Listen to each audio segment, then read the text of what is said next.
Ladies and gentlemen, it's been, I guess, about 6 years since Aajonus Vanderplanets was with us the last time.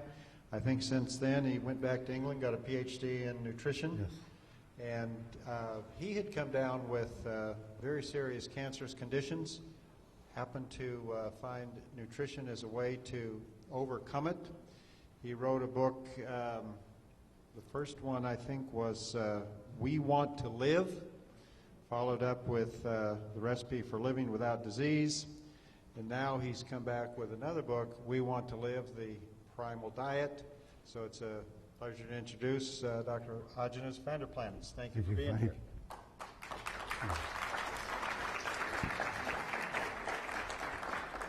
Thank you. Now, how many of you are biochemists?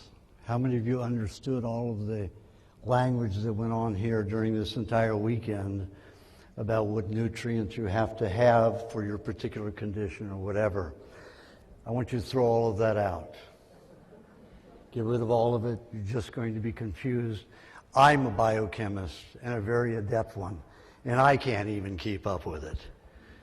And just know that anytime you're taking any kind of medication, supplement, even if they're called natural, how they are made is the producer, wanting to make a very good product, goes to a laboratory and said, I want a natural vitamin, all completely natural. I don't want you to use anything unnatural in it. And the laboratory says, oh, I can do that. And you know how they do that? They go to General Foods, General Mills, Purina, and they buy all of their leftover food waste. And that's what they take the elements from. It's been subjected to 60,000 chemicals, highly processing, and full of toxins. Then that company will use a natural solvent, and that natural solvent is kerosene. And they use kerosene derivatives to extract the nutrients that will be put into your pill or liquid or whatever it is. How many of you would soak your food in kerosene for 30 minutes, rinse it off for 45 seconds, and eat it? That's what you're doing when you're having any supplement. I gave this particular information to a group, and a big famous natural supplemental company filed a lawsuit against me. I showed them all of my research with all laboratories and told them about the kerosene and where they got the stuff. And this company said, no, we provide our own food. We grow our foods. I said, but if you grew your foods and just use your food, you'd still have to use kerosene as the extractor or kerosene derivative. Plus, you would be charging $1,000 a pill. They have to go get waste product to make it viable, profitably viable. So that company backed off. No one has been able to sue me because what I have to tell you is correct. If you want good, healthy nutrients, the only place you're going to get them is raw food. Now you have to consider what we are. We are bacteria. You are 0.5% human. For every one human gene, you have 150 bacterial genes.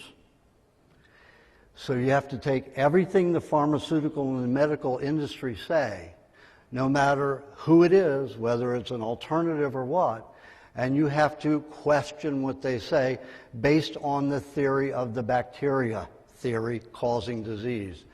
Bacteria does not cause disease. E. coli 157H7 may, because that's a man-made one. The only place I've been able to collect 157H7 is from laboratories that were given it by the FDA or the CDC.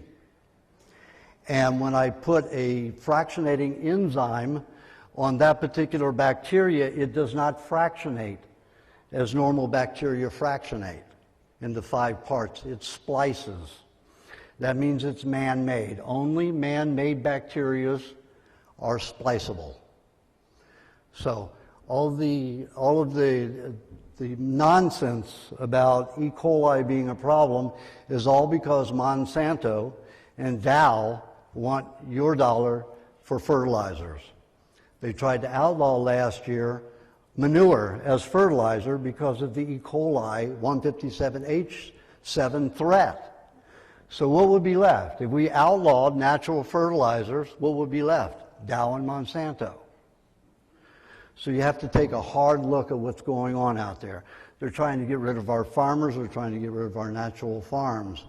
And that's the only way you can get pure, whole, natural vitamins. Once you heat food above 105 degrees, you've destroyed the bacterial activity. And remember that all functions of any animal are bacterial. If you took an antibiotic for 5 days, you've destroyed 1% of the whole body's functionality. Think about that. Then you wonder why people who take antibiotics for extended periods get weaker and weaker and weaker and more susceptible. My mother, for example, she got breast cancer about 9 years ago. And she said, she called me and said, I know you're entirely against this, but I'm going to do it. She's a nurse, caught up in the whole thing. And I said, well, what are you going to do? She said, well, first I'm going to have a lumpectomy, and then I'm going to have a pinpoint radiation. I said, okay, Mom, let's take a look at those. Lumpectomy. They're going to remove, what, 11 of your lymph glands? What do lymph glands do in the body? Lymph glands are your immune system. There's really no such thing as an immune system. The pharmaceuticals' idea of immune system is just to confuse you. You have a cleansing system in your body. The lymphatic system is responsible for cleaning any waste and toxin out of your body. It has to break down cells and dissolve them into compounds that it can put under the skin so you can perspire them out of the body. 90% of toxins are supposed to leave through the skin, 10% through the other tracts, digestive, bowels, urinary tract. But 90% are supposed to leave through the skin. If you have rashes, if you have pimples, and you have cancer, expect it and be happy you have it because it's going out the skin. Imagine the damage it would do to the intestines and to your digestion if it were going out the intestinal tract. So you have to think about all those things. When you reach 112 degrees, you have incapacitated all enzymes that help digestion. When you reach 122 degrees, you've destroyed most of your major vitamins, including vitamin A. By the time you've hit 132 degrees, you have destroyed all of those natural vitamins, enzymes, and subcategory nutrients. When you get up to 141 degrees, which was the old pasteurization temperature, and for only 15 seconds, you cauterized 50% of your calcium. That means you were unable to utilize 50% of your calcium. Now, the higher the temperature goes, you reach all kinds of points of destruction. Protein destruction, fat destruction that causes lipid peroxides, heterocyclic amines, and all sorts of compounds. There are 32 known toxins produced from cooking. All of those cause buildup of toxins in the body. When you reach a point of cancer like I had, you're in really bad shape. And I was 20 years old. My death sentence was 21. I first got an ulcer. The treatment for that gave me tumor on the ulcer. The treatment for that was a vagotomy pyloroplasty. They removed the tumor, sewed up, stretched my duodenum into 3 times the normal size, completely scarring it, and severing all the nerves to my all the vagus nerves to my stomach, so I would no longer secrete hydrochloric acid. If I had no hydrochloric acid, I couldn't have an ulcer, right? But how about protein digestion? They put me in the category of octogenarians who cannot produce hydrochloric acid and digest their proteins. So basically, how was I to live? They also told me, because I didn't produce hydrochloric acid, that I would be in danger of death if I ate anything raw. I had to steam apples, bananas, no matter what it was, everything had to be cooked. Now you take a look at that. Well, if that destroys all the nutrients, then how am I going to benefit? I did what they said. I ended up a worm on the floor. I was so painful in my back because the radiation was so intense. They cauterized 5 inches of my back. It was solid. If I made even a bit of movement, I was excruciating pain. I lived on a floor, crawling on a floor like a worm. So much pain I couldn't urinate into a vessel, couldn't defecate into a vessel. I vomited and urinated and defecated all over myself and just traveled around the wooden floor of the living room, dining room combined, just doing that. And then a couple of volunteers from a hospice came to help me several days a week, and they would clean me up in the whole house. And one of them was an 18-year-old African-American boy from Watts. He said, if you drink carrot juice and raw milk, you'll probably reverse your cancers. I lived on powdered donuts and RC Cola, you know. What's this about carrot juice and raw milk? And at the point after the radiation therapy, within a few months, a few weeks, 6, 7 weeks, all the bone deteriorated around my gum. Because why? I had damaged the blood and bones, so that I developed multiple myeloma, cancer of the blood and bone, and then developed lymphoma from the chemotherapy. So their therapies give you cancer. Nowadays they make about $280,000 per cancer patient. That's a lot of money. Back then they got $160,000 for me. And they still are doing very well. They do not want a cure for cancer. And the cure for cancer, as Dr. Samuel Epstein, who was a doctor for several presidents, said the only cure for cancer is diet. All of the medical professions, treatments for cancer are only harmful and will not get you well and will promote more cancer. Now let's take a look at what cancer is from my perspective. When I did autopsies and did my research, what I found was cells, mainly 98% of a tumor, was always dead cells.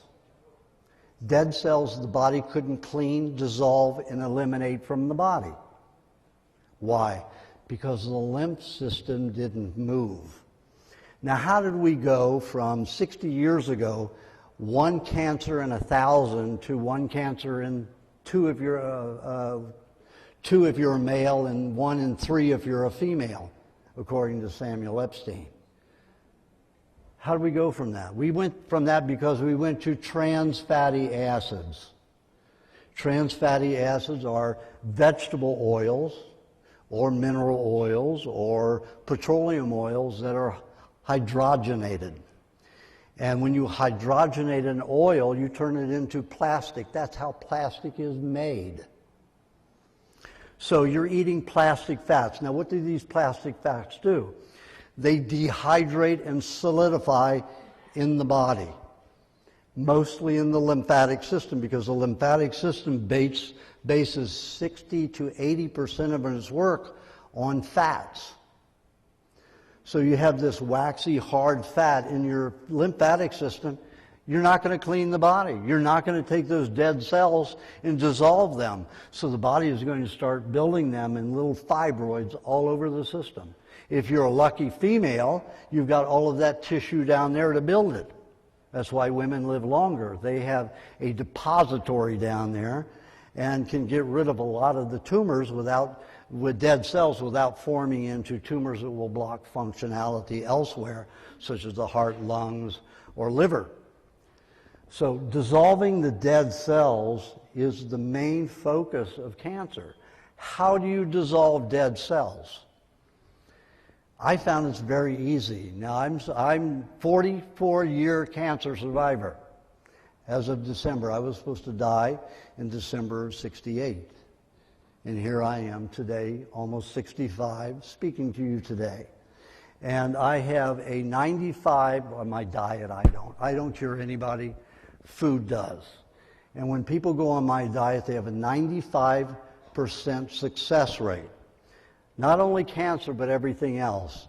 And the esteemed Dr. Elnora Van Winkle, who is the chief neuroscientist at Columbia University in New York City, challenged me. So I gave her, this was in 2002, she challenged me about that record, and then I gave her the 242 cancer patients that I'd worked with up to that time, and that had been on the diet for at least 6 years. And she called every one of them, found that 96% of them were still alive and well, and still doing the diet about 90%. And the ones that passed away, guess how much of the diet they did? 40 to 50%. And the ones who were the ones who died, they were very thin people. I tell everybody in my books, get fat. Fats are what dissolve toxins in the body. Your body gets the best energy from fats. It will dissolve toxins from fats, and it will protect and strengthen the body. So fats are the most important. Now you can say, oh, Aajonus, you don't look so fat, right? Well, that's because I've been eating nothing but raw since February of '72.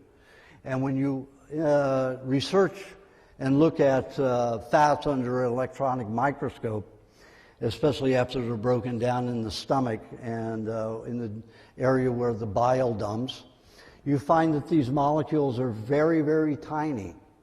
When you take a cooked food and you analyze that, you'll find that these swell 5 to 50 times their normal size. So you take fat back, like the pork rind, and it's very, very thin, and then you cook it, and what happens? It's this big, swollen. So right now I'm 19% body fat, and I look like I'm 7 to 10% body fat. That's because all the fat in my body has been made with very tiny raw molecules. So I eat at least 2 pounds of raw unsalted butter weekly and a quart of raw cream, and I mean heavy, heavy, thick cream, which would be like 2 quarts of thin cream. I eat a tremendous amount of fats. I tell all of my cancer patients that they should get women should get at least 23 pounds overweight, and men should get at least 35 pounds overweight. Those fats are responsible for absorbing the toxins that are killing your cells. If you have already collected a lot of cells, dead cells in the body, and you have cancer, you have to stop your body from collecting more. You have to make sure that it dissolves those dead cells so that the body can eliminate it, either perspire it or dump it out the intestines. Now, you're not going to perspire it out the skin as the main organ to discharge it unless your lymphatic system is working properly. So let's get to how we do that. Okay, we'll have all the fats in the body. We have the protection. Any more toxins break down. We inhale any that comes in our environment, any that may be in the food. They may lie. We have organic food, but they lie. FDA allows them to use 15% toxic substances even in organic food. So to protect ourselves from this, we have all these fats. So now we have the fats to protect us and to also dissolve the toxicity. How do we get that lymphatic system moving? Hot baths. Saunas don't do it because they're too hot. Even the infrared ones, they go up to 137 degrees. What temperatures start destroying the enzymes in skin? 110, 112 degrees. So we need to keep a constant temperature of about 108 degrees. For 90 minutes is what I found. I've seen tumors dissolve overnight if somebody has been in a hot tub for 6-7 hours. Doesn't happen in every case. In most cases, if the tumor's deep. If the tumor's on the skin, that's a normal process. So dissolve it with heat, water, heat. Now, if you have municipal water, you've got a lot of contamination. And if you're in LA, proper LA, not in the valley here, your water's been used 3 times before it gets there. 196 chemicals. But it's bacteria free. That's what the government tells you. Oh, it's bacteria free, it's safe. But you've got all of the industry here in the valley and up in Saugus before it gets to LA. So you have 196 chemicals in the water if you live in LA. Here you've got 141 in the valley. So take a look at that. You need to protect yourself. I recommend putting about a cup of raw milk in the bath with about 3 tablespoons of raw apple cider vinegar and some sun-dried sea salt. And that will neutralize the poisons so that they don't get into your tissues and cause more problems. Now, when I used to get into the LA water without those ingredients in it, I would be shaking like I had 5 cups of coffee in just minutes. 6 minutes, I would be a nervous wreck. So I had to experiment and learn how I could defuse these toxins that were in the water. And just think about it, all the people who use, paint thinners and the industry that use all their solvents and muriatic acid, all of that's in the water and not filtered out well. So you have to protect yourself. So you get into, and the hot tub is the best, like an Ofuro Japanese hot tub. I think you can get them for like $1,850 now, and they used to be $6,000. And then the works, if you get those in parts and have a plumber come in and put it all together, you can have a whole setup for about $2,500. And let me tell you, that's the best money you'll ever spend besides good nutrients. So you dissolve those dead cells. You make sure that your lymphatic system can dissolve dead cells on a daily basis, because you lose a tremendous amount of cells every day. And if you don't dissolve them, they will collect. That's why cancer can grow so quickly. And it isn't a growth of the cancer cell, because the cancer cell is the remedy. Cancer cell is the cure. Why is that? Because when I fractionated the cancer cell, what I found was it had a fluid in it that would dissolve anywhere from 50 to 200 dead cells that surround it.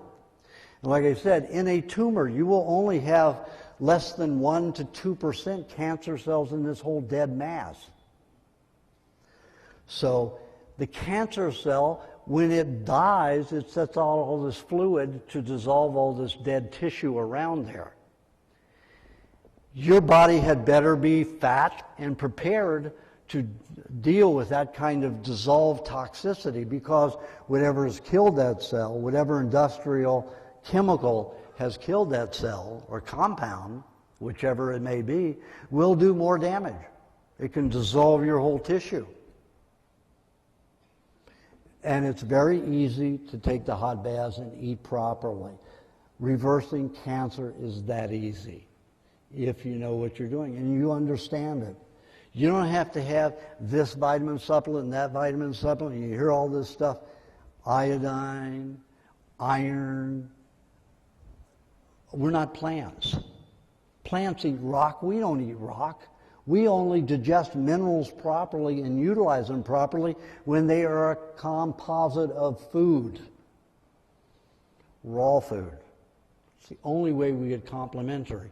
And salt is one of the worst things a cancer patient, anybody can do, next to cooking. Why is that? Because sodium is an explosive. It is more volatile than nitroglycerin. If you take pure sodium and put it into one block about the size of a football, it will take out New York City and all of its buildings. Just one block that size. My father worked on, he was an inventor, he had his first bearing computer. He worked on jet engines for the military and General Electric, and they were given $2 billion to make sodium into a weapon. But it was so volatile that just 1.5 degree temperature change would set it off. They couldn't control it anywhere like nitroglycerin. And they still don't use nitroglycerin as a weapon because they can't control it. Sodium is worse. So what happens when salt, it has other minerals bound with it, of course, unless it's sodium chloride or sodium iodide, which is manufactured. So that neutralizes it while it's in your mouth, but you can hear it popping, you can hear it cutting into the mucus. You gargle with it and it breaks down mucus. It's an explosive. So what happens when it gets into the blood, your body separates the sodium and all of a sudden it starts exploding. Now when a cell eats, it eats 93 to 117 nutrients. That's every nutrient on this planet in a smorgasbord. And a cell opens by ionization and it absorbs that smorgasbord in and eats a balanced diet. When you use salt, even just 2 little bitty grains at a meal, you will kill 2 million red blood cells and make every cell in your blood deficient. It will break that molecule, it'll start breaking up those clusters of smorgasbord, and the cell may get anywhere from 23 to 70 nutrients instead of 93 to 117. So your body goes under constant deficiency, undergoes constant deficiency because you use salt. Salt is the big way that the King and Queen of England used to subjugate a lot of people for a very, very long time. And the King and Queen of England, that family owns almost all of the salt manufacturing in the world. And it's not a good thing. Sure, it helps preserve food and it'll help mummify you. Of what? Dead cells. What is cancer? Collection of dead cells. And again, like Samuel Epstein said, Dr. Samuel Epstein, 1 in every 2 men gets cancer, 1 in every 3 women today. That's a horrible rate. How can that be? Okay, we look back and we see where the start of it began after World War II. Now, what was World War II used? In my research, I found that World War II was used to bring in canned and preserved foods, industrially canned. What happened immediately after the canned foods came in after World War II? Tonsillitis and poliomyelitis. 2 metal-forming diseases that dissolved the spinal cord and the tonsils. Now, the tonsils protect the brain from any kind of toxin that's in the food that you eat. And it started rotting and deteriorating the tonsils exponentially. They didn't blame it on the canned foods. What they did was started 61, the King and Queen of England, who run 70% of all and own 70% of all the food manufacturing in the world, started lining the tin cans inside with plastic. That's when plastic came into fold. They didn't tell you, they didn't want to tell you why they were all of a sudden plasticizing the inside, because people would have linked a lot of diseases like tonsillitis and polio to that. And then what happened in 1958? The drop in polio went down to less than 1%. And that's when the vaccine came out the year after. But they cured polio. Nonsense. No vaccine has ever cured anybody of anything and prevented anybody of anything.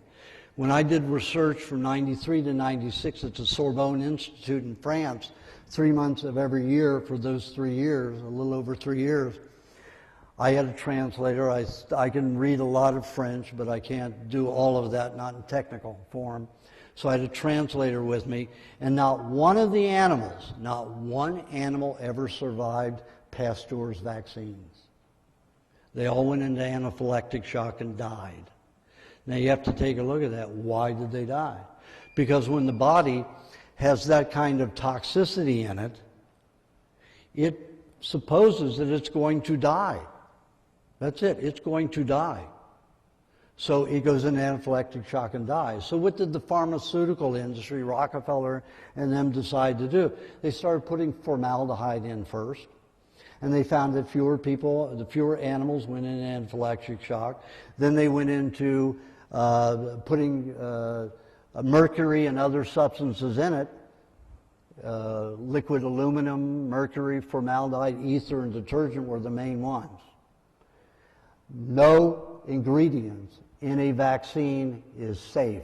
They are all toxic on their own account. And when you put them into a soup, what do you have?